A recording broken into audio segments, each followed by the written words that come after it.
Bienvenue sur la session de formation Analyse du Bitcoin du 28. Oui. Et par rapport aux explications d'hier, donc pour ma conviction du fait qu'on repart en bull run, en tout cas c'est bien parti, on va continuer à analyser le Bitcoin pour voir un petit peu comment il s'adapte et progresse, pour éviter de se retrouver à devoir subir une pression vendeuse trop forte qui nous mettrait en danger. Donc voilà.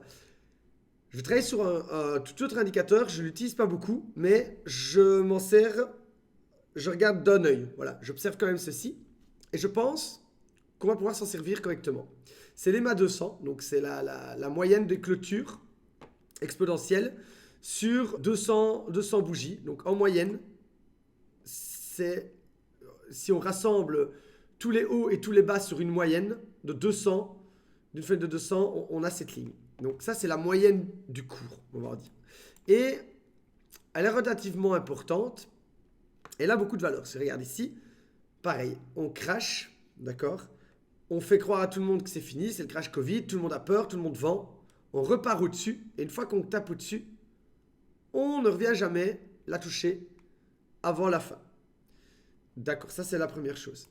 Ici, pareil, on vient d'un bear market, on casse bien en dessous, on rentre vraiment bien en dessous de celle-ci, on la recasse, et là on est reparti pour un petit run. Puis après ici, il faut faire attention aux faux signaux. On casse, on remonte, et on peut avoir ça. Donc moi en fait, je vais simplement surveiller l'EMA 200 pour le moment.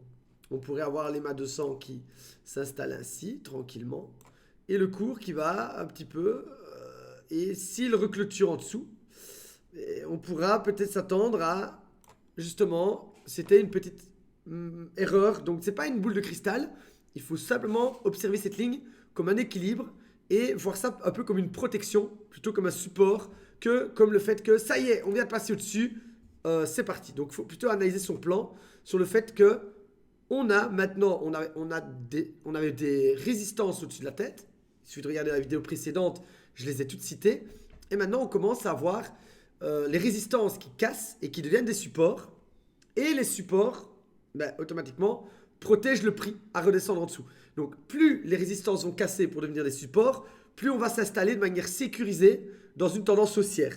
Et plus on va avoir des indicateurs qui s'allument, et plus les indicateurs vont s'allumer, évidemment, plus les gens vont arriver en masse. Donc ça nous permet d'être au début d'un mouvement. Les petits professionnels qui ont anticipé ceci, bravo. Donc c'était le mouvement ici. Et on est toujours en train de le faire. Voilà, on avait une petite figure.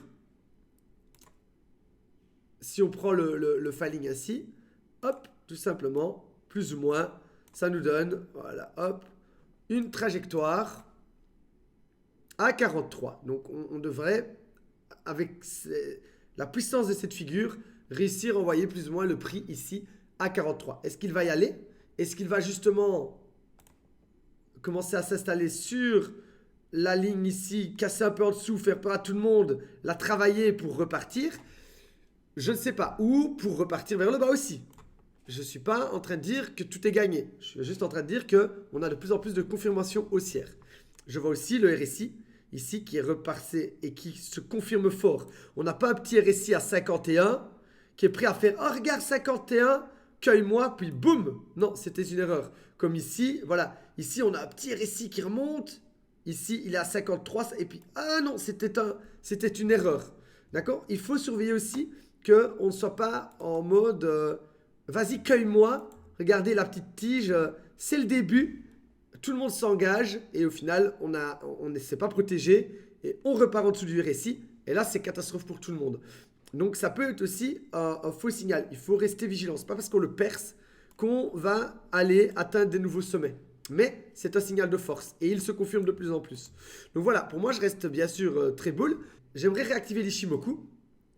Voilà, regardons ça. Justement, quand on rentre dans l'Ishimoku, et là on vient de rentrer dedans, on s'apprête à faire un edge to edge. Donc on transperce le nuage pour souvent aller au-dessus. Voilà, mais on peut faire aussi un fake. On rentre dedans, on se fait rejeter. Donc là, on rentrerait dedans, on se ferait rejeter. Et on retravaillerait sur les mains, justement.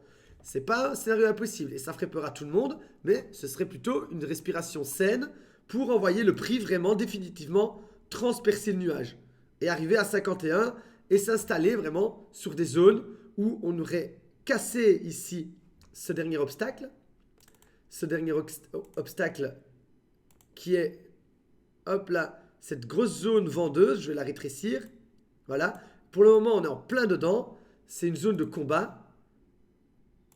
Et justement, on va peut-être se faire rejeter, retravailler les mains, ou voilà.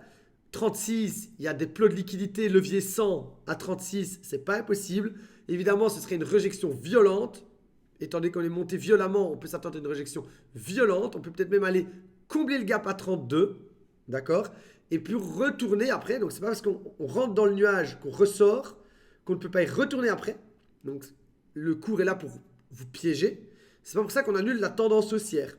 Une annulation de la tendance haussière, ce serait retourner ici vraiment bas et se réinstaller sur ces zones. Là, on aurait carrément un gros braquage encore. Et on aurait, là, ce serait beaucoup plus compliqué de pouvoir dire qu'on est toujours bulle. On serait retourné en dessous de l'EMA 200. On aurait été violemment rejeté sur cette zone de contrôle.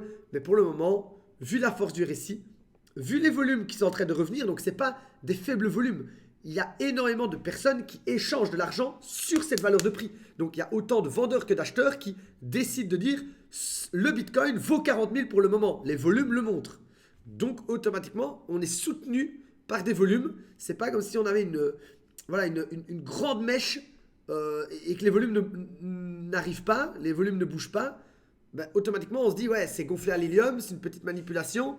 Là non, il y a beaucoup d'échanges de personnes qui se disputent le prix et donc qui, lorsqu'on la clôture avec beaucoup de volume, là, beaucoup de personnes l'ont actifié à cet endroit-là. Donc, ça donne un prix fort.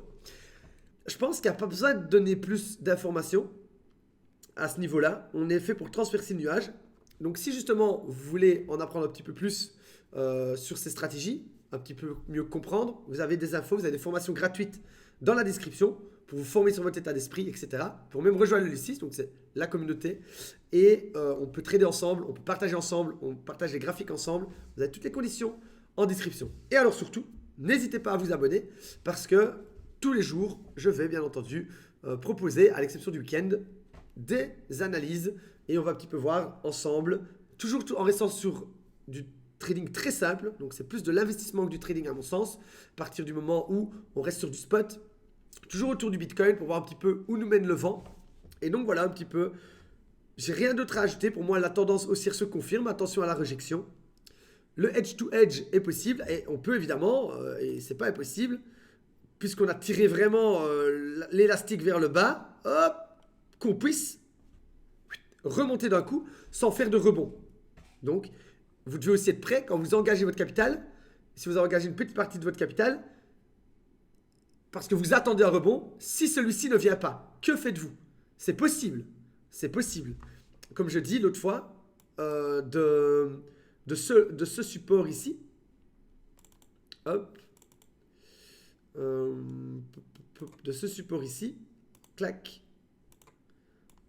on peut aller sans retour jusqu'au 57-56, hein, avant d'avoir un deep sur justement l'épaule ici, hein, sur le nuage, dans le nuage et sur la zone qui deviendrait à ce moment-là non plus une résistance, mais je le fais passer en vert, un support. Je nettoie un peu tout ce schmilblick pour qu'on y voit plus clair. Bien sûr, c'est un copier-coller du cours. C'est pas une boule de cristal, mais voilà, c'est un mouvement possible. Il l'a déjà fait. Et là, la foule est excitée. On le voit bien. Dans tous les groupes, les gens reprennent confiance. Et en plus de ça, la Bitcoin dominance est en train de bien casser. Là. Elle est en train de faire son edge to edge. Donc là, elle avait été rejetée. Elle va transpercer le nuage. Ce qui veut dire que si la Bitcoin dominance remonte, c'est que tous les capitaux de la cryptosphère, toutes les altes, reviennent sur le Bitcoin. Donc, il devient dangereux d'avoir des altes. Donc ça, il faut faire attention aussi. Pour le moment, on est là pour voir où va le vent et gérer son portefeuille. Donc ce serait bête de se mettre sur des altes qui vont rester à plat ou que monter très peu alors que le Bitcoin est en train de monter à 60 000 par exemple et de rester sur le côté. C'est bien, tu es dans la crypto, tu es engagé, mais tu n'es pas sur les bons assets. Donc chacun son tour. Le Bitcoin, c'est le boss. Il montre souvent l'exemple. Tenez aussi compte de ça. Donc voilà, j'ai fait ma petite publicité pour la communauté, pour les formations et tout ça. Donc, et abonnez-vous et on se rejoint demain. Voilà.